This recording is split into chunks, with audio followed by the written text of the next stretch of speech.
णमो अरिहंताणं णमो सिद्धाणं णमो आर्यज्ञाणं णमो वज्रायाणं णमो लोये सव्साहूणम्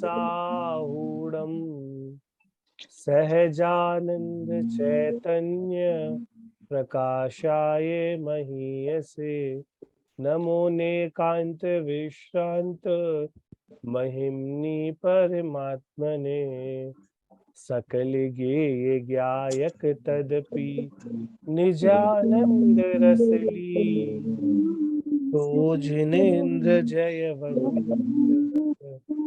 हरिरज रहस्य। हमारी चर्चा यहाँ पर कर्म सिद्धांत नाम के पाठ पर चल रही थी और उसमें चर्चा करते करते हमने द्रव्य कर्म और भाव कर्म समझने की कोशिश हम कर रहे थे, तो थोड़ा बहुत उसमें हमारी चर्चा हो गई थी। मैं आपको असाइनमेंट के बारे में बता रहा था कि असाइनमेंट जो मैंने आपको पहला असाइनमेंट मंगल श्रृंगार के ऊपर भेजा है, आप वो तैयार कर लें। मंगल विद्यापीठ का exam pattern cumulative exam pattern है कि आपका जो पूरे सेमेस्टर जो भी हम आपको असाइनमेंट दे रहे हैं उन सबके मार्क्स जुड़ के आपका फाइनल रिजल्ट बनता है। तो ये these are as good as your exams, final exams. तो आप लोग उस पर भी ध्यान दें और बहुत ही सरल है देखा जाए ये असाइनमेंट। तो मंगल श्रृंगार के हिसाब से एक आध दिन हम क्लास लेकर थोड़ा सा मंगल श्रृंगार पर डिस्कशन कर लेंगे। उसके बाद आपको उसका अपना वीडियो, ऑडियो या लेख, आप जिसमें कंफर्टेबल है, मुझे तीनों चलेगा, वीडियो, ऑडियो या लेख, ये तीन। अगर ऑडियो या वीडियो है तो 3.5-4 मिनट से ज्यादा का नहीं होना चाहिए, और लेख है तो A4 शीट के 1.5-2 पन्ने, है ना, इससे बड़ा नहीं होना चाहिए।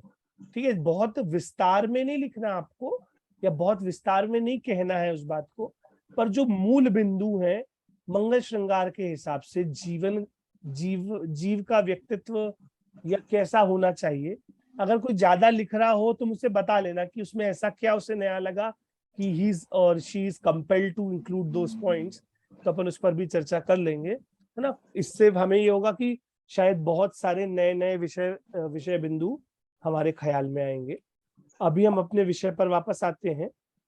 तो ये वाला पैराग्राफ पढ़ रहे थे हम लोग, है ना, द्रव्य कर्म भाव कर्म वाला, जो ये बोल्ड में पैराग्राफ है। अरे हाँ या ना, यही पढ़, है ना। हाँ, यही पैराग्राफ पढ़ रहे थे। ठीक है, मैं बोर्ड पर आके आपको थोड़ा सा रिवाइज कराता हूँ। आज हमें थोड़ा जल्दी में कर्म बंध की प्रोसेस समझ लेंगे, तो कर्मों के भेद वगैरह थोड़ा आसान हो जाएंगे समझना, वो कंपैरेटिवली आसान ही है। ठीक है,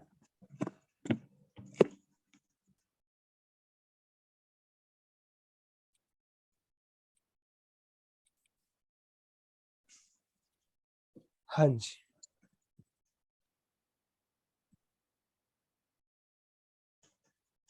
देखिए, हमने दो चीजें देखी थी, कर्म बंध और कर्म का उदय, कि बंध के समय क्या क्या होता है और उदय के समय क्या क्या होता है।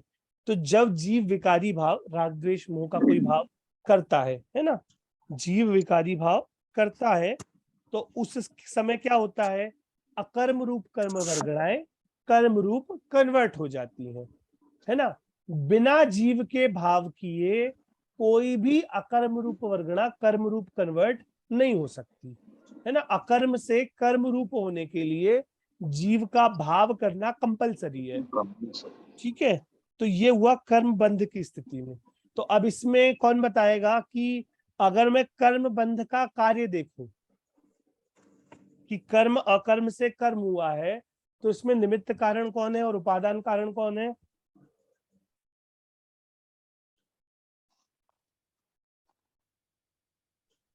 उपादान कर्म होना है हाँ जी, बिल्कुल। और जीव के जो भाव बंध रहे हैं, विकारी भाव, वो हाँ, निमित्त है। बहुत बढ़िया। कि उपादान कारण तो सॉरी जीव नहीं, कर्म है, कर्म स्वयं है, क्योंकि वे स्वयं अकर्म से कर्म रूप हो रहे हैं। और निमित्त कारण कौन है? जीव के विकारी भाव। ये हुआ बंध के समय। उदय के समय क्या होता है? उदय के समय क्या होता है कि कर्म अकर्म रूप बदलता है ना, कर्म अकर्म रूप बदलता है अगर, और उसी समय जीव विकारी भाव करता है। इसको ही, जो ये जीव विकारी भाव कर रहा है ना, इसी को कहते हैं कर्म का फल देना। जैसे मुझे अभी साता का उदय आएगा, साता यानी अच्छा, साता वेदनी नाम का एक कर्म है, लेकिन आप समझते ना, हमारे साता चल रही है, हमारे साता चल रही है, ये जनरल नाम तो हम समझते हैं। तो जब मेरे को साता कर्म का उदय आता है, साता वेदनी कर्म का उदय आता है, तो मुझे अच्छी सामग्री या अच्छा फल मिलने की संभावना रहती, मतलब संभावना नहीं, मिलता ही है मेरे को अच्छा फल, है ना।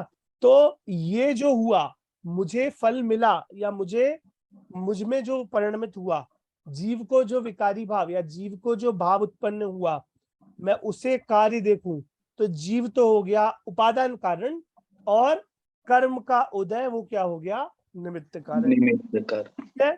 ये आपके बोर्ड पे बंधा हुआ है, लिखा हुआ है। फिर मैंने आपको बताया था कि जो कर्म बंध रहा है उसे क्या कहते हैं? द्रव्य कर्म। और जीव जो भाव कर रहा है मोह राग द्वेष, जिसके कारण नए कर्म आ रहे हैं, उसे क्या कहते हैं? भाव कर्म। तो हमने यहाँ पे एक साइकिल देखा था, जैसा श्रुति भाभी ने भी यहाँ पॉइंट आउट किया था कि द्रव्य कर्म के उदय में भाव कर्म करता है, और भाव कर्म करता है तो फिर से द्रव्य कर्म बन जाता है। तो ये तो साइकिल हो गया था। अब ये होमवर्क है, मुझे याद है। देखिए मेरे पास बोर्ड रहता है तो मैं होमवर्क नहीं भूल सकता, क्योंकि बोर्ड पे जो लिखा है वो मैं देख लूंगा बाद में। तो आप लोग बता दो फिर साइकिल का क्या है? ये साइकिल तो प्रॉब्लमेटिक हो गई। और जैन धर्म में कोई भी कारण सर्कुलर नहीं हो सकते। इस दोष को कहते हैं इतरेतरात्रय दोष। आपको नाम मत याद करना, सामान्य अर्थ है इसके आश्रय से ये और इसके आश्रय से ये।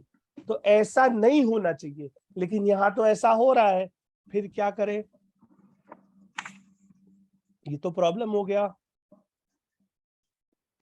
इसमें दो प्रॉब्लम, कि एक तो ऐसा सर्कुलर कारण कार्य संभव नहीं है, और दूसरा प्रॉब्लम क्या है? दूसरा प्रॉब्लम है कैसी? द्रव्य कर्म के उदय से भाव कर्म और भाव कर्म के उदय से द्रव्य कर्म चलता रहेगा, तो जीव को मुक्ति कैसे होगी? हम कर्म से कैसे छूटेंगे? तो कोई उत्तर सोच के आया है या अगली कक्षा के लिए रख दे वाला क्वेश्चन? क्योंकि ये समझे बिना भी हमारा चैप्टर आपको समझ में आ जाएगा। अगली कक्षा में बताएंगे। चलिए मैं मान लेता हूँ अगली कक्षा में बताएंगे आप लोग, है ना। अभी आइए, मैं आता हूँ फिर से किताब पर आता हूँ। अभी आप पढ़िए, अब आप समझ में आना चाहिए। अब आपके कॉपी में सब कुछ बना हुआ है जो मैं बोर्ड पे दिखा रहा था आपको, है ना। तो अब आपको समझ में आना चाहिए। निष्कर्ष में हम यह कह सकते हैं कि पूर्वबद्ध मोहिनी आदि कर्मों के उदय का निमित्त पाकर आत्मा में उत्पन्न होने वाले मोह राग द्वेष रूप विकारी भावों को भाव कर्म कहते हैं। यहाँ तक प्रोसेस बता दी थी इन्होंने, है ना।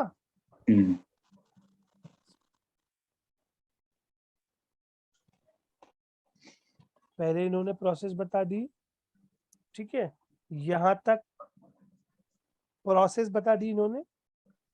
और फिर जो विकारी भाव है स्पेसिफिकली, उनको भाव कर्म कहते हैं। तो ये पूर्वबद्ध मोहिनी आदि कर्म क्या है? ये है मेरे द्रव्य कर्म, है ना। और जो इनके उदय से आत्मा में परिणाम हो रहे हैं वो है भाव कर्म। अब हम पहली कक्षा में जाए कि कर्म जीव की पर्याय है कि पुद्गल की, तो भैया दोनों में लगते हैं। जब द्रव्य कर्म बोलूं तब पुद्गल में लगेगा, और जब भाव कर्म बोलूं तब आत्मा में लगेगा। ठीक है, यहाँ तक साथ है मेरे। आगे, ये भाव कर्म दुख रूप है, अतः हेय है। हेय शब्द का अर्थ हमने देखा था, कहाँ देखा था? आत्मा और परमात्मा। तो हे मतलब क्या होता है? छोड़ने लायक, छोड़ने वाला, है ना। ये कैसे भाव है? छोड़ने लायक भाव है। बहुत बढ़िया, ठीक है।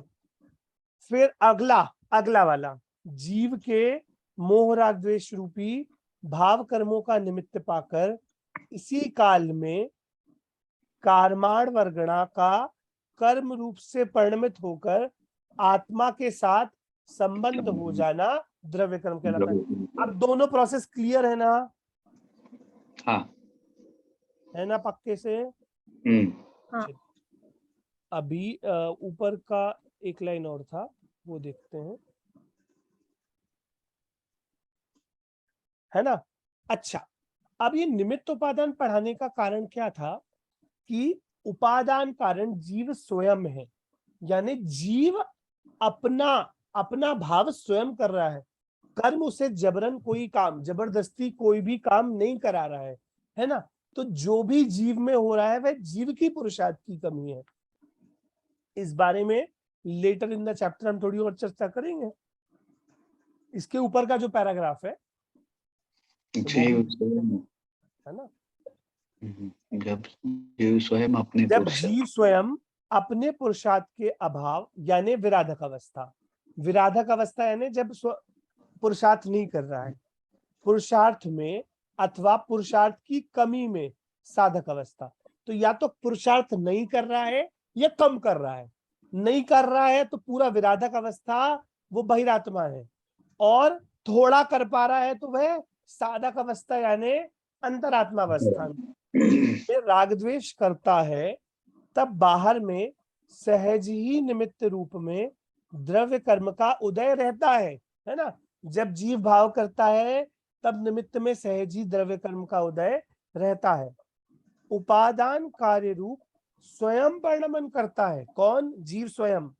और निमित्त उपादानगत उस कार्य तो परिणमित नहीं करता, पर कार्य के काल में विद्यमान रहता है। क्या? कि जो पुद्गल है या कर्म है वह स्वयं तो उपादान रूप कन्वर्ट नहीं होता, बस वहां पर विद्यमान रहता है या अनुकूल रहता है। तो ये हमने इस पूरी प्रोसेस को समझ लिया। यहां तक सब साथ है? कोई दिक्कत हो तो बोलिए प्लीज। क्लियर ना? चलिए आगे बढ़ते हैं।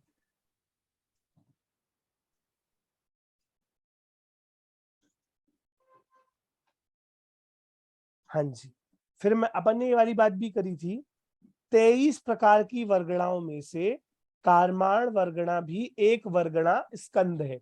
बहुत सारे रॉ मटेरियल हैं जिसमें जो टोटल 23 प्रकार की होती हैं वर्गणाएं, उसमें से कार्माण वर्गणा यानी कर्म रूप कन्वर्ट होने की शक्ति रूप वर्गणा को क्या कहते हैं? कार्माण वर्गणा। वह एक स्कंद है। जीव जबरन द्रव्य कर्म को नहीं करता, जीव तो मात्र द्रव्य कर्म ही, भाव कर्म ही करता है।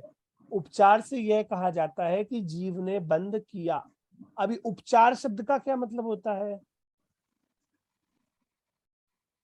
उपचार मतलब देखिए, ये मैं इसीलिए चैप्टर जैसे बिल्कुल अपन छोटे बच्चों को पढ़ाते ना, क्योंकि इसके शब्द बहुत इंपॉर्टेंट है इस चैप्टर के। तो उपचार से यहाँ तो मतलब है व्यवहार, लेकिन अब आपको व्यवहार समझा नहीं सकते थे क्योंकि मंगल शासन में निश्चय व्यवहार पढ़ाया नहीं है। तो आप समझिए, एक होता है यथार्थ और एक होता है उपचार। कि भैया यथार्थ से तो ये मेरा घर है, पर अगर दीपक जी भाई साहब मेरे घर आए तो मैं उनसे बोलूंगा अरे अरे आपका ही घर है ना? तो ये क्या है? उपचार, औपचारिकता हुई ना, फॉर्मेलिटी। ऐसे ही वास्तव में कर्म से अकर्म से कर्म कौन हुआ है? अकर्म से कर्म कौन कन्वर्ट हुआ है? जीव या पुद्गल? पुद्गल है ना? तो अकर्म से कर्म हुआ तो पुद्गल है, लेकिन क्या कह रहे हैं? जीव ने कर्म का बंधन किया। तो ये काम कैसा हुआ? उपचार से हुआ। तो जो यथार्थ नहीं है वो उपचार है। यहाँ पर इतना आप समझ सकते हैं, ठीक है? अब प्रश्न आ गया, इन द्रव्य कर्मों का नाश कैसे करें?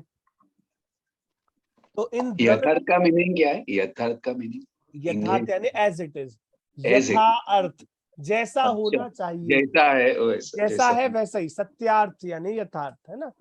ओके। हाँ जी, हाँ जी। तो इन द्रव्य कर्मों को नष्ट करने से के लिए जीव को पृथक से कोई पुरुषार्थ नहीं करना पड़ता। जीव और पुद्गल दोनों भिन्न द्रव्य होने से वे एक दूसरे के कर्ता नहीं है। देखो यहाँ पे एक बहुत अच्छी बात आ गई, हमने बहुत कर्म बांध रखे, हमने बहुत कर्म बांध रखे, तो आपको कर्मों से छूटने के लिए ऐसे कोई हथौड़ी लेके अलग अलग नहीं करना है कर्मों को, वो मेहनत करनी नहीं है। क्यों? क्योंकि वे भिन्न दोनों द्रव्य हैं, ऑलरेडी दोनों द्रव्य भिन्न भिन्न है ना। जीव और पुद्गल दोनों भिन्न द्रव्य होने से एक दूसरे के कर्ता नहीं। जब जीव अपने पुरुषार्थ से आत्मा का आश्रय करता है तो कर्म स्वयं ही कर्म रूप ना रहकर अकर्म हो जाते हैं, सामान्य वर्गणाओं रूप हो जाते हैं। देखो क्या कह रहे हैं, जैसे जैसे आपके रागादि करने से और अन्य वर्गणाएं तो आके अकर्म से कर्म रूप नहीं हो रही, केवल कर्माण वर्गणाएं हो रही हैं। आप जब पुरुषार्थ से रागादि नहीं करोगे, आपका मेहनत आप में है, आपका मेहनत रागादि नहीं करने में आपकी मेहनत, तो आप जब वह काम नहीं करोगे रागादि, तो अपने आप ही क्या होगा, तो कर्म स्वयं ही कर्म रूप ना रहकर अकर्म रूप हो जाते हैं, सामान्य वर्गणाओं रूप हो जाते हैं। उपचार से यह कहा जाता है कि जीव ने कर्म का अभाव किया। अभी फिर से उपचार से क्यों किया? क्योंकि जब असली में बांधा ही नहीं था तो असली में छोड़ेगा कैसे? समझ रहे हैं? द्रव्य कर्म आत्मा के लिए परद्रव्य होने से ये मात्र है। द्रव्य कर्म क्या है? केवल ये किसे कहते हैं? जानने योग्य। जानने योग्य या ज्ञान का विषय? ज्ञान का विषय है ना। जब वैसे मतलब उन्होंने जानने योग्य सही बोला था, इन जनरल ये यानी जानने योग्य कहते हैं, लेकिन अगर आप सही में जाओ तो जानने योग्य से ये मतलब आता है कि इन्हें तो जानना पड़ेगा, जानने योग्य है ना, ये व्यक्ति जानने योग्य है। लेकिन वास्तव में ये मतलब है ज्ञान का विषय है मात्र, कि जैसे बस जानने में आ जाए तय, तो ये मात्र यानी ज्ञान का विषय रूप है। ठीक है। हे अथवा उपादेय नहीं है, मतलब आपको मेहनत नहीं करनी कि ये चली जाए या ये रह जाए, आपको कायमे मेहनत नहीं करनी है। बीच में क्या आ गया? सॉरी सॉरी सॉरी, उनकी तरफ से आ गया। हाँ अब चला गया होगा। आपको ये मेहनत नहीं करनी है कि द्रव्य कर्म छूट जाए, आपको सारी मेहनत आपके भाव कर्म में ही करनी है। ठीक है। कर्म भाव कर्म याद है क्या? हाँ जी, हाँ जी। फिर आगे बढ़ते हैं। तो द्रव्य कर्म हो गया, भाव कर्म हो गया, द्रव्य कर्म के कारण भाव कर्म हो रहा है, भाव कर्म के कारण द्रव्य कर्म हो रहा है। ये सारी बातें हो गई, और इसमें क्या निमित्त है, क्या उपादान है, ये सारी चीजें भी आपने देख ली कि नहीं देख ली भैया? हाँ देख ली। आगे बढ़ूं? हाँ जी, क्लियर कर दो। अब आते हैं चैप्टर के दूसरे पार्ट पे। यहां तक कर्म व्यवस्था समझाना था, है ना, यहां तक कर्म व्यवस्था समझाना था। ये तो 3 लाइनें रह गई, सॉरी। द्रव्य कर्म आत्मा के लिए परद्रव्य होने से ये मात्र है अथवा उपादेय नहीं। जीव के भाव कर्म में द्रव्य कर्म निमित्त होते हैं। उपचार से द्रव्य कर्म को दुख रूप और हेय कहा जाता है। देखो, द्रव्य कर्म है नहीं है, लेकिन द्रव्य कर्म किसका कारण बनते हैं? द्रव्य कर्म के उदय में जीव को क्या होता है? भाव कर्म होता है। समझ रहे हैं? जब मुझे क्रोध कषाय का उदय आता है तब मुझे क्रोध होती है। क्रोध नाम का एक कर्म है, क्रोध कषाय नाम का एक कर्म है। जब उसका उदय आता है तब मुझे क्रोध का भाव होता है ना। तो इसमें अब बुरा तो क्या है? क्रोध का भाव। बुरा तो क्या है? क्रोध का भाव।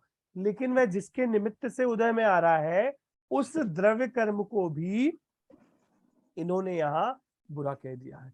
ठीक है, इसीलिए वह भी उपचार कर्म में द्रव्य कर्म निमित्त होने से उपचार से द्रव्य कर्म को दुख रूप और हेय कहा जाता है। ठीक है। अब यहां से चैप्टर का दूसरा पार्ट चालू होता है। ये वो पार्ट है जिसके बारे में आप लोगों को थोड़ा बहुत पता है, किसी किसी को ज्यादा भी पता होगा। तो अब इस पर आते हैं। यहां तक कर्म व्यवस्था, कर्म का उदय और कर्म का बंध ये समझ लिया। अब ये कर्म बंधते हैं तो कितने प्रकार के बनते हैं? तो टोटल कर्म होते हैं 8 प्रकार के, मतलब 2, 8, 148 ऐसे अपन भेद करते हैं, सारे भेद देखते हैं। तो जो मूल देखिए, जो कर्म का चार्ट है, यहाँ पर द्रव्य कर्म, भाव कर्म कहा, मैं एक और जोड़ देता हूं यहाँ पर, द्रव्य कर्म, भाव कर्म और एक और नो कर्म। हाँ जी, तो यहाँ पे मैं एक और जोड़ दूंगा, नो कर्म। वो क्या होता है इसके बारे में चैप्टर के लास्ट में आपको दिया हुआ है, तभी इसका डिस्कशन करेंगे। ठीक है, तो कर्म, एक्चुअली कर्म के 3 भेद नहीं है। कर्म कहने पर ये 3 चीजें समझ में आती हैं। कभी कभी कर्म का अर्थ भाव कर्म होता है, कभी कभी कर्म का द्रव्य कर्म होता है, और कभी कभी कर्म का अर्थ कहीं कहीं नो कर्म भी हो जाता है ना। तो ऐसे तीनों भेद होते हैं। मूलता से इस चैप्टर में हम द्रव्य कर्म के भेद पढ़ने वाले हैं। तो द्रव्य कर्म 2 प्रकार के होते हैं, घाती और अघाती। ये इंफॉर्मेशन भी हम ले चुके हैं। कहाँ ली थी ये इंफॉर्मेशन हमने? कहाँ ली थी भाई? आत्मा और परमात्मा, आत्मा परमात्मा। अरहंत सिद्ध है परमेश्वर। ना, अरहंत सिद्ध परमेश्वर। जिनके 4 कर्म गए हैं, जिनके 4 घाती कर्मों का अभाव हुआ है, घातिया या घाती कर्मों का अभाव हुआ है, वे है अरहंत परमात्मा। और जिनके 8 कर्मों का अभाव हो गया है, वे है सिद्ध परमात्मा। बढ़िया। तो घाती कर्म और अघाती कर्म क्या है?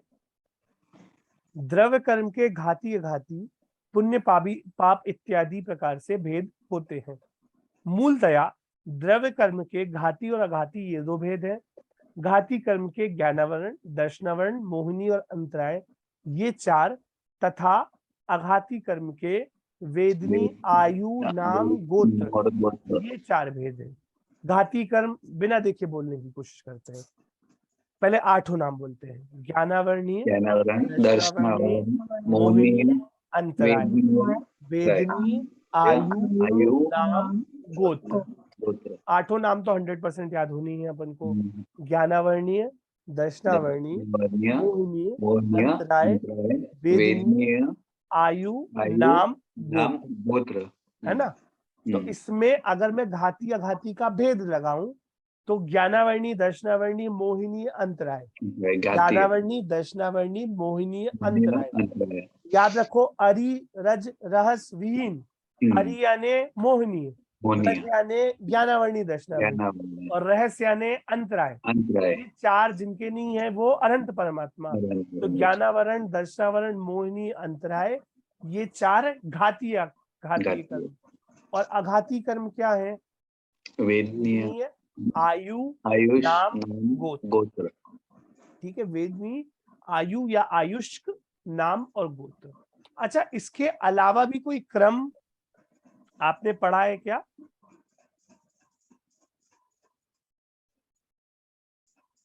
ये 8 क्रम का ये वाला कि ज्ञानावरणी, दर्शनावरणी, वेदनीय, ज्ञानावरणी, दर्शनावरणी, मोहिनी, अंतराय, वेदनी, आयु, नाम, गोत्र। इसके अलावा भी आपने कोई क्रम पढ़ा है क्या 8 कर्मों का कहीं पे किसी ने? क्रम मतलब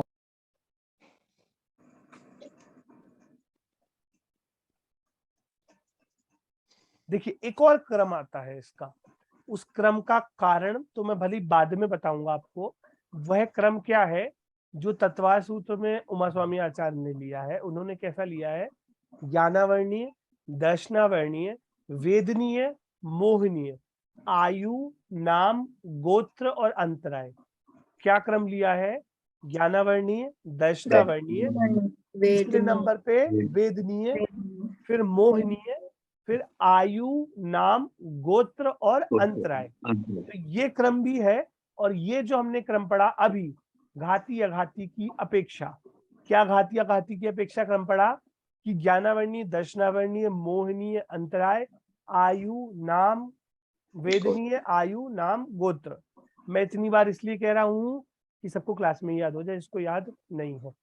ठीक है, तो अब पहले देखते हैं घातीय कर्म क्या होते हैं और अघातीय कर्म क्या होते हैं। घाती कर्म क्या होते हैं और अघाती कर्म क्या होते हैं। तो इसके पहले दो गुणों के बारे में समझना पड़ेगा। आत्मा के दो प्रकार के गुण होते हैं। कुछ होते हैं अनुजीवी गुण, कुछ होते हैं प्रतिजीवी गुण। यानी कुछ होते हैं अस्थि स्वभाव रूप गुण कि उनका होना ये आत्मा का गुण है। और कुछ होते हैं प्रतिजीवी गुण जो अभाव स्वभाव गुण होते हैं कि उसका नहीं होना ये आत्मा का गुण है। नहीं समझ में आया?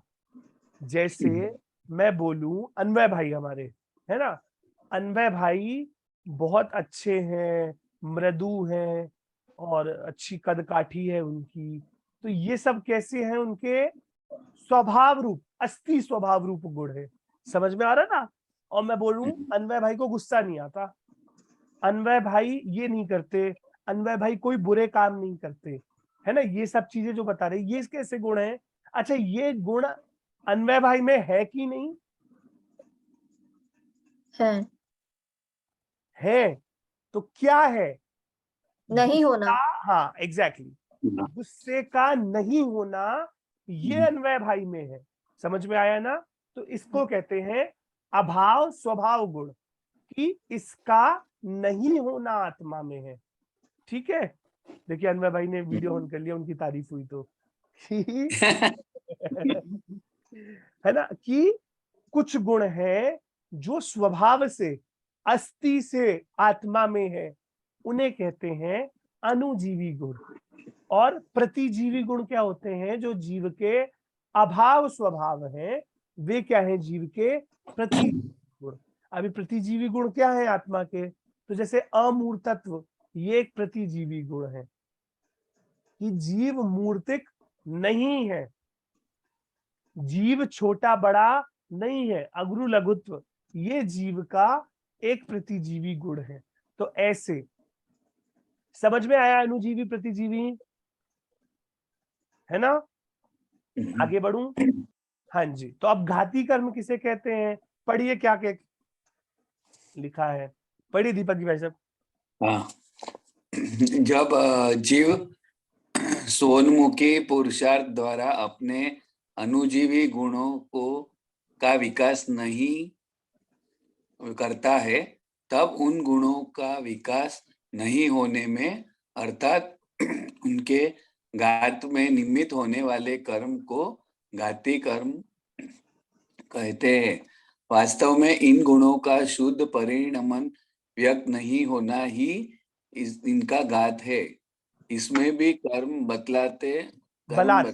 बतलात इनका घात नहीं करते हैं, अपितु जब जीव स्वयं अपने स्वभाव का आश्रय नहीं लेता है, तब इन गुणों का शुद्ध परिणमन व्यक्त नहीं होता है। उस समय उसमें द्रव्य कर्म का उदय आदि भी निमित्त होता है ना? क्या कह रहे हैं यहाँ पर? जीव स्वोन्मुखी पुरुषार्थ द्वारा, जीव खुद पुरुषार्थ नहीं कर रहा, अपने अनुजीवी गुणों का विकास नहीं करता है। अब जीव के अनुजीवी गुण कौन कौन से याद करे गए हैं?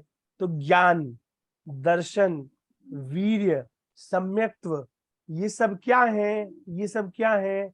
जीव के अनुजीवी गुण है ना? ये सब जीव के अनुजीवी गुण है। ठीक है, तो जब जीव इनका स्वयं विकास नहीं करता, तब उन गुणों का विकास नहीं होने में, यानी अब विकास नहीं हो रहे, तो जब जो कर्म का उदय चल रहा था, है ना, उस कर्म को घाती कर्म कहते हैं।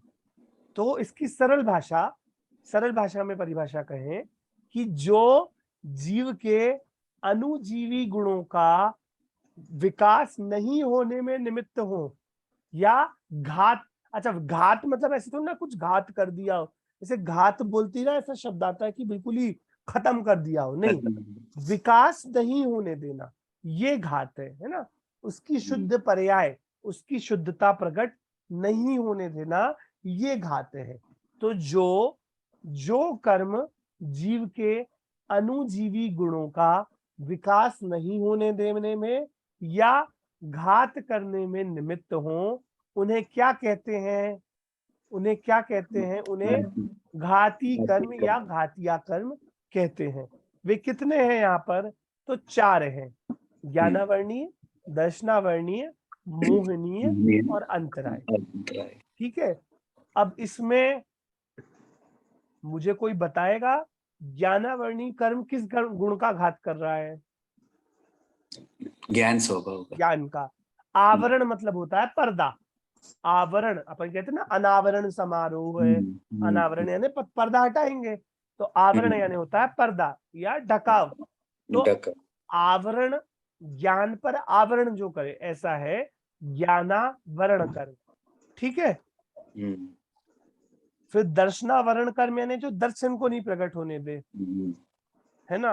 तीसरा मोहिनीय, तो मोहिनी के बारे में थोड़ा और अपन देखेंगे।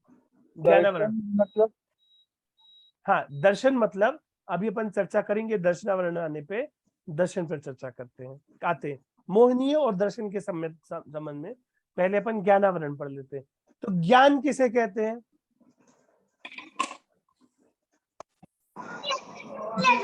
हाँ, ज्ञान किसे कहते हैं? जानने में, जो जानने में आए उसे ज्ञान। देखिए, एक शब्द आता है, स्वभाव की कोई डेफिनेशन नहीं होती है ना, स्वभाव की कोई परिभाषा नहीं होती। स्वभाव जो होता है, मिठास किसे कहते हैं? जो शक्कर में होती है वो। तो ज्ञान किसे कहते हैं? जो जीव में होता है वो। समझ रहे हैं, है ना। आज ही हम लोग अमृतचंद्राचार्य को पढ़ रहे थे पंचास्त्रिकाय में, तो उसमें उन्होंने ज्ञान का क्या लक्षण बताया? स्व पर की ज्ञप्ति रूप क्रिया वह ज्ञान है, यानी जो स्व को जाने और पर को जाने वह ज्ञान है। तो अब ये जानना क्या है? तो ज्ञान की पर्याय। तो मतलब समझ रहे हैं, ज्ञान की कोई डेफिनेशन नहीं हो सकती, स्वभाव की कोई डेफिनेशन नहीं होती, है ना। उसे समझा जा सकता है, उसे समझाया नहीं जा सकता। समझ रहे हैं, तो ज्ञान यानी जानना।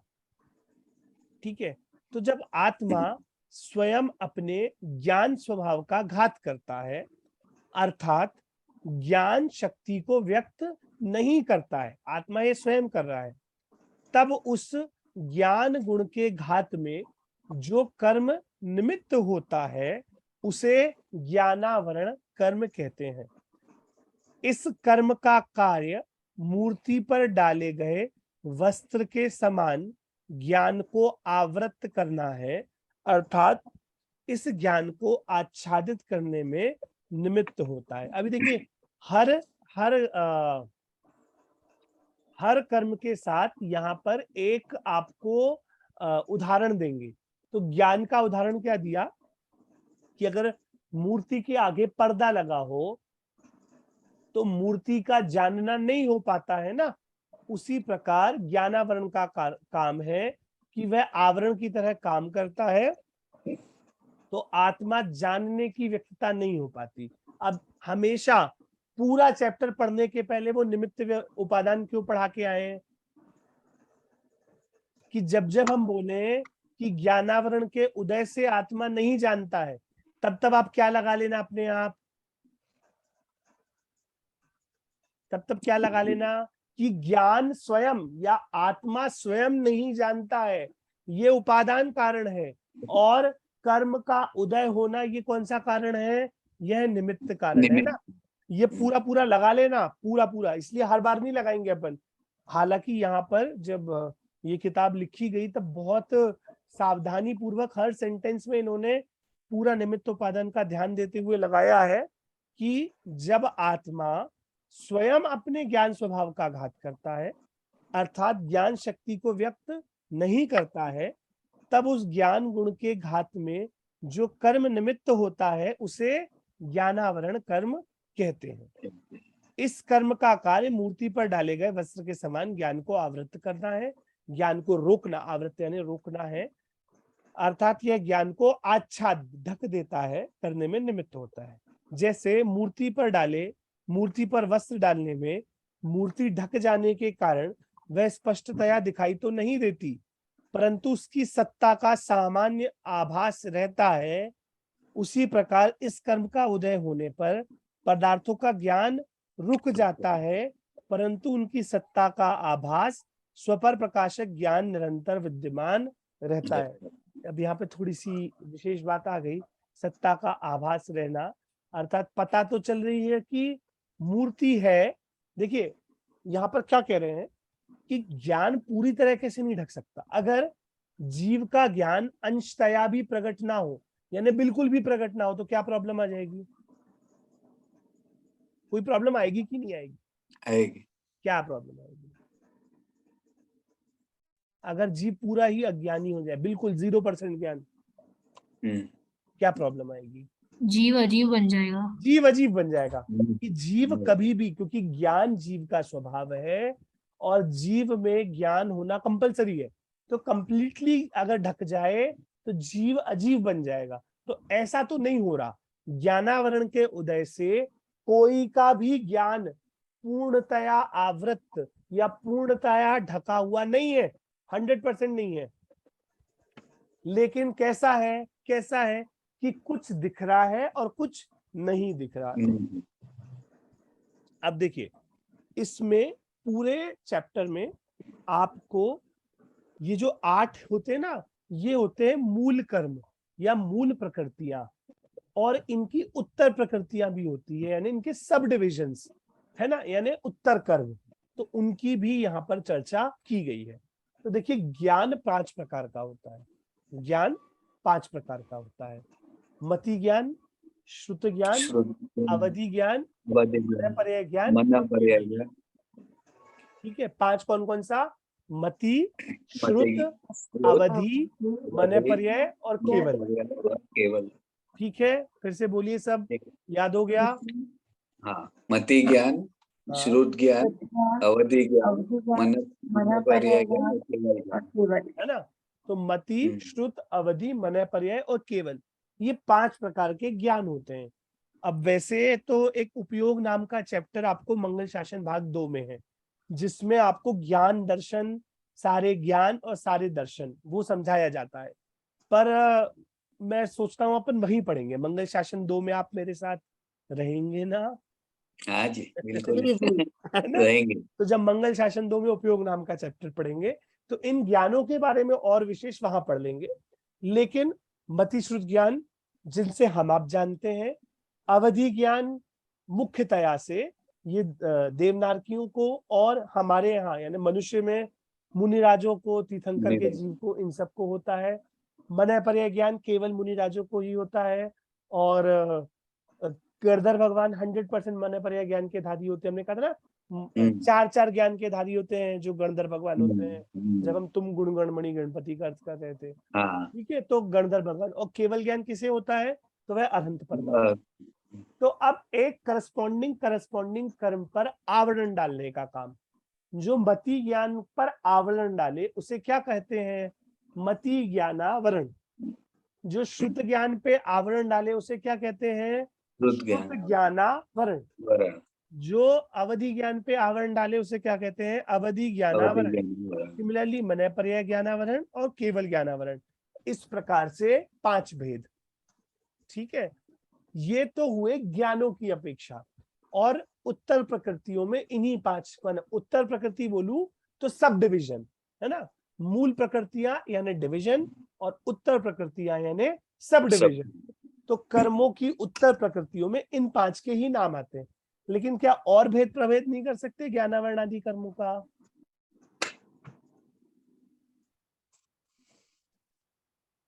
तो कर सकते हैं। अगला लाइन लिखा है, इन भेदों के भी ज्ञेयादि की अपेक्षा अनेक भेद प्रभेद हो सकते हैं। यानी जैसे अभी मैंने अमृतचंद्राचार्य में ही के माध्यम से ही एक प्रयोग देखा कि जैसे हमने पढ़ा कि 5 इंद्रिय जीव होते हैं, 1 इंद्रिय जीव, 2 इंद्रिय जीव, है ना। तो जो 1 इंद्रिय जीव है ना, तो उन्हें स्पर्शन इंद्रिय आवरण का क्षोभशम है और बाकी 4 इंद्रिय आवरण का उदय है ना, ऐसा कहते हैं। तो इंद्रियों की अपेक्षा भी कर सकते हैं। या मैं इस मोबाइल फोन को जान सकता हूं और एक बहुत दूर अमेरिका में रखे हुए किसी पदार्थ को नहीं जान सकता, है ना।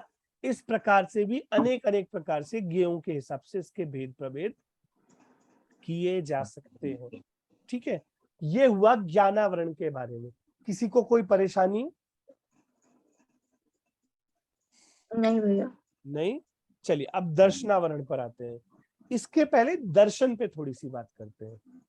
अगेन ज्ञान दर्शन विशेषतया उपयोग नाम के चैप्टर में हम आगे पढ़ेंगे, लेकिन यहाँ थोड़ा सा जानते हैं दर्शन किसे कहते हैं और ज्ञान किसे कहते हैं। दर्शन क्या होता है? क्या होता होगा दर्शन? जो चीज सामने दिखता है, मतलब जो दिखता है वो दर्शन। दर्शन। किसी और कोई और इस बात से डिसएग्री करना चाहेगा? चलो मैं डिसएग्री कर रहा हूं, आप कोई और डिसएग्री करना चाहेगा? तो देखिए, जो श्रद्धा। आंखों, हाँ एक बहुत बढ़िया, एक तो दर्शन का अर्थ है श्रद्धा, जो दर्शनावरण में अर्थ इसका नहीं है। दर्शन का अर्थ श्रद्धा, ये दर्शनावरण में नहीं लेते हैं, है ना। दर्शन का अर्थ श्रद्धा, ये दर्शन मोहनीय या मोहनीय कर्म के प्रकरण में लेते हैं। दर्शन शब्द ओवरलोडेड है, इसके तीन अर्थ हैं। एक अर्थ है श्रद्धा, ठीक है। दूसरा अर्थ है जो दीपक जी भाई साहब ने बताया, देखना, जो आंखों से देखा, जैसे देव दर्शन, भगवान को देखने गए थे ना, देव दर्शन किया हमने, तो ये दूसरा। और तीसरा अर्थ है सामान्य प्रतिभास। सामान्य प्रतिभास, ये तो भारी शब्द हो गया, ये क्या होता है? एक, हाँ सामान्य प्रतिभास, ये तो भारी शब्द हो गया, ये क्या होता है? फील करना, मतलब फील करना। हाँ, प्रतिभास मतलब फील करना। बहुत बढ़िया। तो क्या होता है सामान्य प्रतिभास? समझिएगा, जब जीव किसी वस्तु को जान रहा है, तो छद्मस्तु में यानी हम और आप में, हम वस्तु को सीधे जानते नहीं हैं, पहले उसका दर्शन करते हैं। दर्शन का मतलब होता है किसी भी चीज के अस्तित्व को अब मैं जानना शब्द भी डाल दूंगा तो फिर वो दिक्कत हो जाएगी, वो ज्ञान में चला जाएगा। आप समझना यहाँ पे प्रतिभास करना। जैसे मैं ज्ञान को डेफिनेशन से नहीं समझा सकता था ना कि ज्ञान किसे कहते हैं, कि जानने को ज्ञान कहते हैं, ऐसे दर्शन किसे कहते हैं, तो देखने को दर्शन। तो भैया दृश्य क्रिया को दर्शन का हेतु बताया है, जैसे ज्ञप्ति क्रिया को ज्ञान का, ऐसी दृश्य क्रिया को दर्शन का। तो फिर आप बोलोगे तो बहुत बड़ा शब्दों का खेल है, आप हमें समझा दो। तो देखिए, जानने की एक प्रक्रिया होती है। आप जब भी वस्तु को जानते हैं तो उसकी एक प्रक्रिया होती है। जैसे जैसे ही अभी आपके स्क्रीन में कुछ नहीं था, मैंने ये पेन दिखाया, सबसे पहले आपको इसका है पने का प्रतिभास हुआ कि ये है, इसकी सामान्य सत्ता का प्रतिभास हुआ। सामान्य सत्ता यानी इसकी अस्तित्व, इस पेन का अस्तित्व, इसका है पना, एग्जिस्टेंस जी। तो जब आपको इसका पता चला या इसका प्रतिभास हुआ, अगेन पता शब्द हम ज्ञान के लिए लेते हैं तो फिर वो ज्ञान में चला जाएगा, इसलिए शब्दों पर बचें। है पने का जो अवभास हुआ उसे कहते हैं दर्शन, सामान्य प्रतिभास। तो हम और आप जिनके पूर्ण ज्ञान प्रकट नहीं है, जिनके पूर्ण ज्ञान प्रकट नहीं है, इन्हें पहले दर्शन होता है फिर ज्ञान होता है ना। लेकिन जो सर्वज्ञ परमात्मा है, जिन्हें केवल ज्ञान है, उनके केवल दर्शन और केवल ज्ञान, यानी दर्शन और ज्ञान साथ में होता है। ये उनके ज्ञान का प्रोसेस है ना। देखो, आप सबसे पहले पेन दिखता है, फिर आपको जाना चाहिए कुछ है, पहले है, फिर कुछ है, फिर कुछ है में ये है या ये है, फिर आपने लक्षण देखा काला काला पेन जैसा दिख रहा है, निप है, पीछे ऐसे पॉइंटेड है, तो ये पेन ही है। ये पूरी ज्ञान की प्रोसेस आपकी चली ना, तो ये पूरी ज्ञान की प्रोसेस है। इसी व्यापार को उपयोग कहते हैं हम, है ना। लेकिन इसमें जो सबसे पहला स्टेप है उसे क्या कहते हैं? दर्शन। और दर्शन का क्या अर्थ होता है? सामान्य प्रतिभास। तो दर्शन के तीन अर्थ क्या क्या हो गए भाइयों? श्रद्धा हो गए, देखना, हाँ, देखना और सामान्य प्रतिभास। तीन बताएं, तीन बात करें ना पढ़ने। हाँ सामान्य प्रतिभा, श्रद्धा और देखना। हाँ, सबसे पहले श्रद्धान, फिर देखना, आंखों से देखना, और तीसरा यानी सामान्य प्रतिभा, सामान्य प्रतिभा। है ना। सब साथ है मेरे यहाँ तक? हाँ। किसी को इन बातों का मात्र सामान्य प्रतिभास तो नहीं हो रहा ना नहीं कि कुछ तो है, कुछ चल रहा है क्लास में, ऐसा तो नहीं हो रहा ना? समझ में नहीं। आ रहा है ना? बहुत बढ़िया, ठीक है। चलिए, तो दर्शनावरण, अब जैसे ज्ञानावरण ने किस पे आवरण डाला था? ज्ञान पे। ऐसे ही दर्शनावरण किस पे आवरण डालेगा? दर्शन पे। बहुत बढ़िया। तो जब जीव अपने दर्शन गुण का घात करता है, तो ये जीव स्वयं खुद करता है, अर्थात दर्शन शक्ति को व्यक्त नहीं करता, तब उस दर्शन गुण के घात में जो कर्म निमित्त होता है उसे क्या कहते हैं? दर्शनावरण कर्म। दर्शनावरण कर्म कहते हैं। इस कर्म का कार्य द्वार पर खड़े द्वारपाल के समान है। जैसे द्वारपाल की आज्ञा के बिना अंदर प्रवेश पाना शक्य नहीं है, उसी प्रकार इस कर्म के उदय में पदार्थों का दिखाई देना, आभास मात्र होना भी शक्य नहीं है। ठीक है, इसके 9 भेद होते हैं। दर्शनावरण के कितने भेद होते हैं? 9 भेद। 9 भेद होते हैं। तो अब दर्शन के कितने भेद होते हैं? अच्छा, मति ज्ञान, ज्ञान के कितने भेद होते हैं? 5 भेद। ज्ञानावरण के कितने भेद होते हैं? 5। दर्शनावरण के कितने भेद लिखे हैं यहाँ पे? 9। तो दर्शन के कितने भेद हुए? 9। 4। दर्शन के 4। नहीं, चक्षु चक्षु अवधि केवल। हाँ, बहुत बढ़िया। थोड़ा सा मैं कंफ्यूज कर रहा था ऐसे। तो ऐसा समझिएगा, जैसा ज्ञान के साथ हुआ, तो दर्शन में कुछ प्रकृतियां ऐसी भी हैं जिनका किसी पर्टिकुलर दर्शन से तो लेना देना नहीं है, पर दर्शन सामान्य से लेना देना है, तो वो भी यहाँ पर आ जाती है। तो दर्शन 4 प्रकार का होता है: चक्षु, अचक्षु, अवधि और केवल। चक्षु दर्शन, अचक्षु दर्शन, अवधि दर्शन और केवल दर्शन, ये 4 प्रकार के दर्शन होते हैं। चक्षु दर्शन क्या होता है? जो नेत्र इंद्रियों के विषय के ग्रहण के पूर्व पहले, जैसे मैंने पेन को नेत्र इंद्रिय से देखा ना, है ना, तो उसके पहले जो दर्शन होता है उसे कहते हैं चक्षु दर्शन।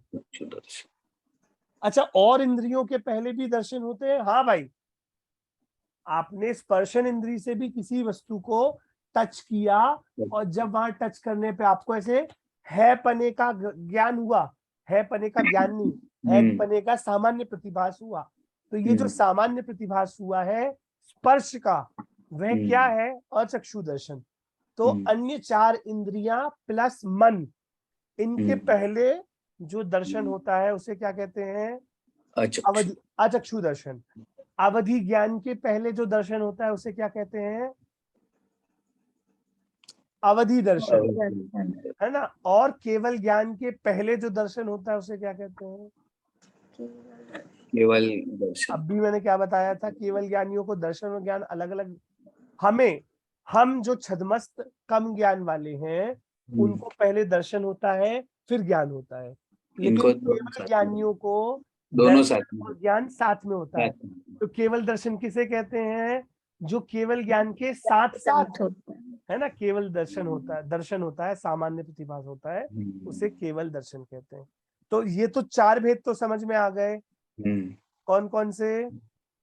चक्षु दर्शन, अचक्षु दर्शन, अचक्षु दर्शन, अवधि अवधि दर्शन दर्शन और और केवल दर्शन। केवल। इन पर आवरण डालने वाले 4 कर्म क्या बन जाएंगे?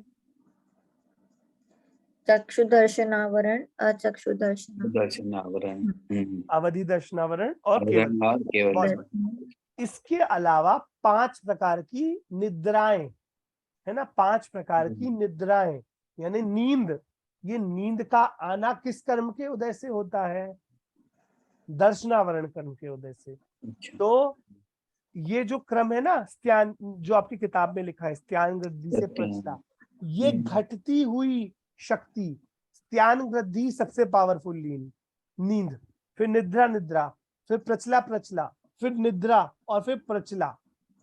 तो मुझे एग्जैक्टली याद नहीं, जैसे ऊँघना मतलब आप सुन भी रहे हैं नहीं भी सुन रहे हैं, इसे कहते हैं प्रचला। एग्जैक्टली याद नहीं है, मैं जो आपको पीपीटी भेजूंगा उसमें सबका वर्णन है, तो उसे आप वहां से एक बार देख लेना कि आपकी हल्की नींद होना और गहरी नींद होना और गहरी नींद होना, तो ये सब है जो निद्राएं हैं। स्त्यान ग्रंथि ऐसी नींद की आदमी जाके कुछ काम भी करके आ जाए और उसे पता ना चले कि वो कुछ करके आया है, उसे कहते हैं स्त्यान ग्रंथि नींद। तो स्त्यान ग्रंथि, निद्रा निद्रा, प्रचला प्रचला, निद्रा और प्रचला। जब हम बोले किसी को आज तो बहुत बढ़िया सोए, इसका क्या मतलब है? सत्यान नहीं, सत्यान फर्स्ट हाँ? वाली सत्यान डीप स्त्यान स्लीप। ग्रंथि नहीं डीप नहीं, स्त्यान नहीं, नहीं। हाँ नहीं, ऐसा जरूरी नहीं है, लेकिन इसका मतलब है आपके तीव्र दर्शनावरण का उदय चल रहा था। उदय। अच्छा, इसके साथ साथ सोते समय दर्शनावरण का उदय तो आता ही है। देखो यहाँ पर हम क्या पढ़ रहे हैं कि जब इन कर्म का उदय रहता है तब जीव की कैसी व्यवस्था रह रही है। जब मति ज्ञानावरण का उदय है तो जीव को मति ज्ञान पे आवरण रहता है। जब चक्षु दर्शनावरण का उदय है तब जीव के चक्षु दर्शन पर आवरण रहता है ना, ये पढ़ रहे हैं हम। जब जीव के निद्रा या निद्रा निद्रा या इन 5 निद्राओं में से किसी निद्रा का उदय रहता है तब उस जीव को क्या रहता है, तब उसके नींद आती है, निद्रा आती है। देखो नींद को स्पेसिफिकली अलग से एक कर्म के उदय में यहाँ पर मतलब सर्वज्ञ भगवान बता रहे हैं। इसका अर्थ क्या है, नींद कोई बहुत अच्छी चीज नहीं है। नींद के समय आपके दर्शन गुण का सामान्यता से घात हो रहा है ना, दर्शनावरण का भेद है ना, यानी आपके दर्शन गुण का घात हो रहा है। तो कोई it's not very happy thing to say I had a deep sleep yesterday. Medicine लेते तो अपने को जबरन लेनी पड़ती मेडिसिन, हाँ exactly. नींद आ जाती है। हाँ की नींद आए, मैं बहुत अच्छा सोया। तो ये तो उदय के पढ़ रहे हैं। एक और बात बता दो, दिन में सोना इसे दर्शनावरण के बंध का कारण कहा है ना, कि सोना, अत्यधिक सोना, दिन में सोना, ये दर्शनावरण के बंध का भी कारण है। तो आप समझ रहे हो, आपको सोना पसंद है तो आपके दर्शनावरण का उदय भी चल रहा है और आप आगे भी दर्शनावरण बांधोगे। आपके स्वरूप की समझने की बहुत असावधानी बरतने वाली है। तो इस प्रकार से यहाँ पर दर्शनावरण के भी भेद हमने देखे। यहाँ तक का रिवीजन कर ले फटाफट, पक्का? किताब बंद कर दूं? चलिए किताब बंद हो। हाँ जी, सबसे पहले निमित्त किसे कहते हैं, फटाफट सबको बताना, राउंड रॉबिन में किसी को भी नहीं छोड़ूंगा। हाँ दीपक जी भाई साहब, मेरे क्रम में जो दिख रहा है मैं सबसे पूछूंगा, निमित्त किसे कहते हैं? निमित्त मतलब जो कार्य में उपस्थित रहता है, जिसके वजह से पूरी कार्य। परिभाषा अनवय भाई, पूरी परिभाषा निमित्त किसे कहते हैं? अनवय भाई शायद ट्रेवल कर रहे हैं। हाँ बोलिए अनवय भाई। हाँ, जो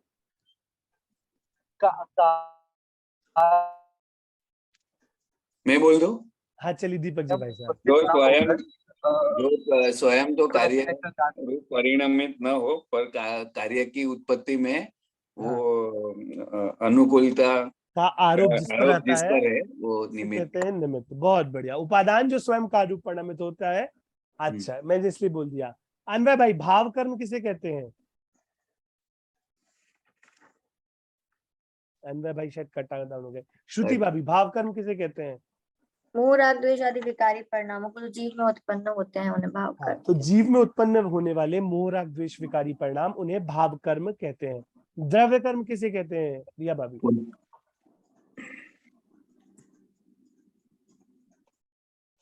हाँ, द्रव्य कर्म किसे कहते हैं? द्रव्य कर्म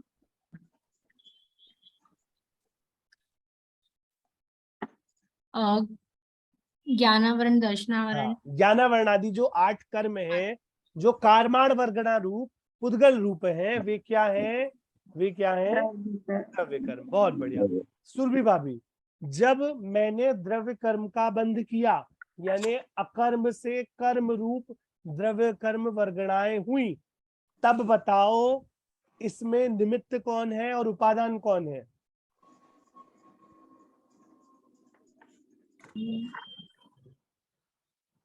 द्रव्य कर्म से, मुझे क्वेश्चन एक बार थोड़ा सा।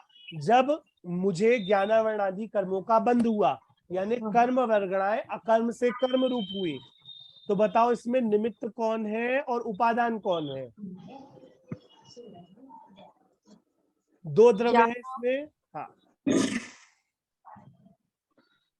ज्ञानावरण आदि कर्म वो क्या है? वो तो निमित्त हुए। अच्छा, नहीं, कौन कर्म रूप परिणमित खुद कौन हुए हैं? पुद्गल परमाणु हुआ है कि आत्मा हुई है? पुद्गल परमाणु। पुद्गल परमाणु। तो जो स्वयं कार्य रूप परिणमित होता है उसे क्या कहते हैं? उपादान, है ना? उसे उपादान, क्या हाँ। कहते हैं? उपादान, कार्य रूप, हाँ। है ना? तो जो पुद्गल वर्गणाएं हैं वो क्या हुई? उपादान। और जीव का विकारी भाव क्या हुआ? वो हुआ निमित्त। बहुत बढ़िया, बहुत बढ़िया, कोशिश अच्छी। दीपक जी भाई जीव साहब। का हाँ, कोई डाउट? लास्ट में क्या? जीव का, हाँ, जो जीव मोह राग द्वेष किया उसे बांधने के लिए ये जीव के विकारी भाव क्या हो गए? निमित्त। नहीं। हाँ जी, चलिए दीपक जी भाई साहब, अनुजीवी गुण किसे कहते हैं? अनुजीवी, हाँ, जिसमें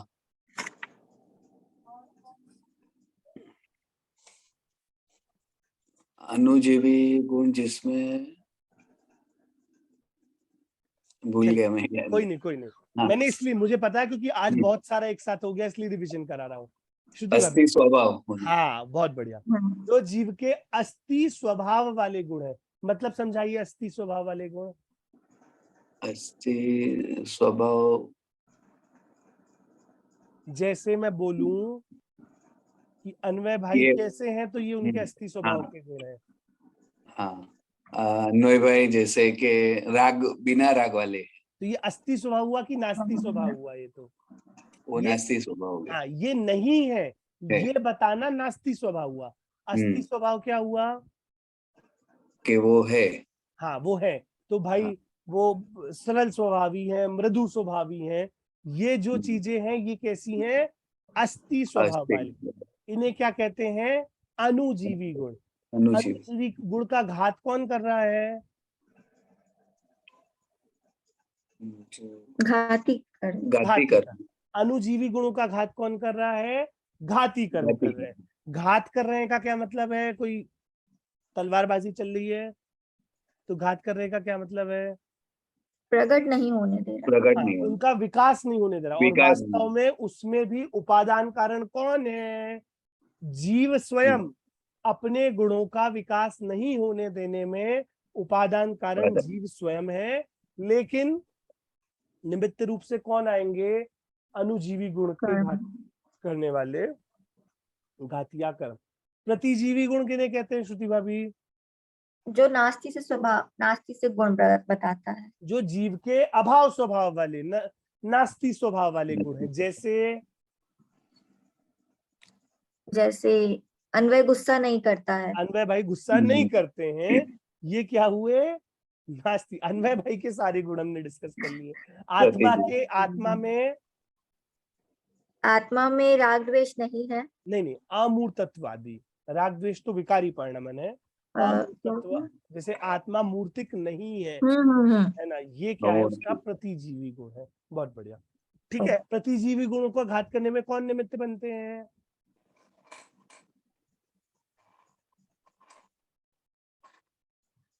प्रतिजीवी गुणों का घात करने में कौन निमित्त बनते हैं रिया भाभी? अघाती कर्म। अघाती कर्म, बहुत बढ़िया। अघाती कर्म के नाम बताइए।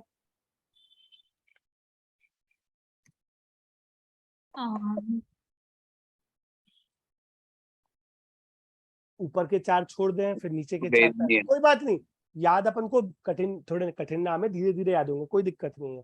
वेदनीय, आयु, नाम, गोत्र। चार क्या है? अघाती कर्म है। वेदनीय, आयु, नाम, गोत्र। चार क्या है? अघाती कर्म है। बहुत बढ़िया, बहुत बढ़िया। सुरभि भाभी, घाती कर्म के नाम कौन कौन से कर्म घाती कर्म है? ज्ञानावर्णी, दर्शनावर्णी, अंतराय, मोहिनी और अंतराय। हाँ, बहुत बढ़िया। ज्ञानावर्णी, दर्शनावर्णी, मोहिनी और अंतराय, ये चार क्या है? घाती कर्म है। जिसमें ज्ञानावरण कर्म कौन है? क्या करता है ज्ञानावरण कर्म? हमारे ज्ञान में आवरण लाता है, मतलब ज्ञान में आवरण लाता है। अब इसका मतलब समझाओ, ज्ञान में, अब ज्ञान में मैं फिर से आपसे वही वाला प्रश्न पूछ रहा हूँ। ज्ञान में आवरण आत्मा के, जब ज्ञानावरणी कर्म का उदय होता है तब जीव के ज्ञान में आवरण आता है। तो जीव हाँ। के ज्ञान में आवरण आने में निमित्त कौन है और उपादान कौन है? आवरण किसके ज्ञान में आ रहा है? जीव के ज्ञान में। जीव के। तो जीव ही स्वयं उस आवरण रूप ज्ञान में परिणमित हो रहा है कि नहीं, है ना? जीव तो जीव से क्या हुआ? उपादान। उपादान। है ना? और ज्ञानावरण कर्म का उदय क्या हुआ? निमित्त। देखिए निमित्त। मैं इसलिए बार बार एक एक हिंट दे रहा हूँ कि आप हर कर्म में आपको ऐसे लगाना है, हर कर्म में इसको लगाना। बहुत बढ़िया। ज्ञानावरणी कर्म के कितने भेद है दीपक जी भाई साहब? ज्ञानावरण के 8 10 5 5 5 भेद है। मति मति ज्ञानावरण, शुद्ध ज्ञानावरण, मति ज्ञान, शुद्ध ज्ञानावरण, अवधि अवधि ज्ञानावरण, ज्ञानावरण मनयपर्य ज्ञानावरण और केवल और ज्ञानावरण। केवल ज्ञानावरण। सिमिलरली दर्शनावरण के कितने भेद हैं? तो 9 भेद है। 9 भेद है। 9 में से 4 तो दर्शन के आवरण रूप है और 5 कैसे हैं? निद्रा रूप है। निद्रा वाली है ना? तो 4 यानी चक्षु दर्शनावरण, अचक्षु दर्शनावरण, अवधि दर्शनावरण और केवल दर्शनावरण। चक्षु दर्शन यानी चक्षु इंद्री के पहले, चक्षु इंद्री से ज्ञान होने के पहले जिस जो सामान्य प्रतिभास होता है उसे चक्षु दर्शन कहते हैं, और उस पर जो आवरण डाले उसे चक्षु दर्शनावरण कहते हैं। ठीक है। अब केवल केवल दर्शन किसे कहते हैं? ज्ञान और दर्शन दोनों साथ में। हाँ, श्रुति भाभी किसे कहते हैं केवल दर्शन? जो केवल ज्ञान के साथ होता है। बहुत बढ़िया, याद रहेगा ना कि जो केवल ज्ञान के साथ होता है उस दर्शन को केवल दर्शन कहते हैं, उस पर जो आवरण डाले उसे केवल दर्शनावरण कहते हैं। तो ये 4 तो दर्शन रूप हुए, और 5 कैसे हैं? 5 कैसे हैं? निद्रा तो 5 हैं निद्रा वाले। उनका क्रम क्या है? प्रचला, निद्रा, प्रचला प्रचला, निद्रा निद्रा और स्त्यान ग्रंथि। प्रचला, निद्रा, प्रचला प्रचला, निद्रा निद्रा निद्रा और स्त्यान ग्रंथि। तो ये 5 क्या है? ये 5 क्या है? ये नींद है।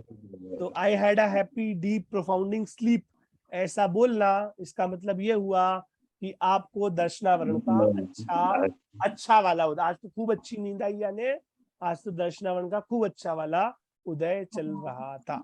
ठीक है, तो ये हमने थोड़ी चर्चा करी। आई अग्री, बहुत सारा है, बहुत सारा डिटेलिंग है, बहुत सारे नाम है। अभी तक के किसी चैप्टर में इतनी डिटेलिंग, इतने नाम, इतनी डेफिनेशंस नहीं थी, तो धीरे धीरे याद होगा। लेकिन एक वादा कीजिए कि आप 1.5-2 पन्ने हैं, है ना, किताब के 1.5-2 पन्ने हैं, 1-2 बार पढ़ेंगे अंडरलाइन करके, पीडीएफ पे अंडरलाइन करके पढ़ेंगे धीरे धीरे, तो आपको धीरे धीरे समझ में आ जाएगा, है ना। और भी मैं, बुक कभी आएगा? बुक अपना बुक कभी आएगा ये मैं भी बार बार पुश कर रहा हूँ, ये मुझे नहीं पता, मैं भी बहुत पुश कर रहा हूँ। इसको एरर है उनके तरफ से, देखते जब तक नहीं आ रहा तब तक पीडीएफ। और मैं इस बार ऐसा बोल रहा हूँ कि आप जिनको मंगल शासन 1 भेज रहे हो उनको मंगल शासन 2 भी साथ में भेज दो, क्यों? क्योंकि वो अगला भी पढ़ेंगे ना, है ना। ठीक है, बराबर, ऐसा। ठीक है, तो आप लोग किताब पीडीएफ से पढ़ें। मैं एक पीपीटी भी भेज दूंगा 8 कर्मों के ऊपर, उसकी भी रीडिंग कर लेना। सारा विषय जनरली यहाँ पे कवर्ड है, अगर आपको कोई विशेष बात लगती है तो आप मुझसे पूछ लें। मंगल श्रृंगार का जो होमवर्क है मैंने ग्रुप पे मैसेज भेजा था, उसको चालू कर दें, क्योंकि ऐसा ना सोचे कि 20 अगस्त उसकी डेट है। 20 अगस्त में आपको एक और क्वेश्चन करके देना पड़ेगा, जो मैं इस चैप्टर को खत्म होने के बाद इस चैप्टर से वो क्वेश्चन निकालूंगा, है ना। तो वो चैप्टर भी वो क्वेश्चन भी आपको करना पड़ेगा। तो इस कारण से 2 क्वेश्चन आपके असाइनमेंट 1 के पार्ट है। मंगल श्रृंगार पढ़ना चालू कर दे, इतना सुंदर है। आप उसे जब आप कुछ जॉब में काम कर रहे हैं, उसके ऑडियो भी अवेलेबल हैं बहुत सारे, तो काम कर रहे हैं, घर पे कुछ काम कर रहे हैं, उसको आप बजा सकते हैं, सुन सकते हैं। बहुत सामान्य, मतलब भाषा बहुत सामान्य है पर भाव बहुत गहरे हैं, उनको समझने की कोशिश करें। अभी की बात हम यही रखते हैं संक्षेप में। जिनवाणी स्थिति, किसी को कोई परेशानी नहीं? चलिए, निज निधि निज में बताई, यह अनंत उपकार है इसके लिए। वाली माँ को वंदना शतवार।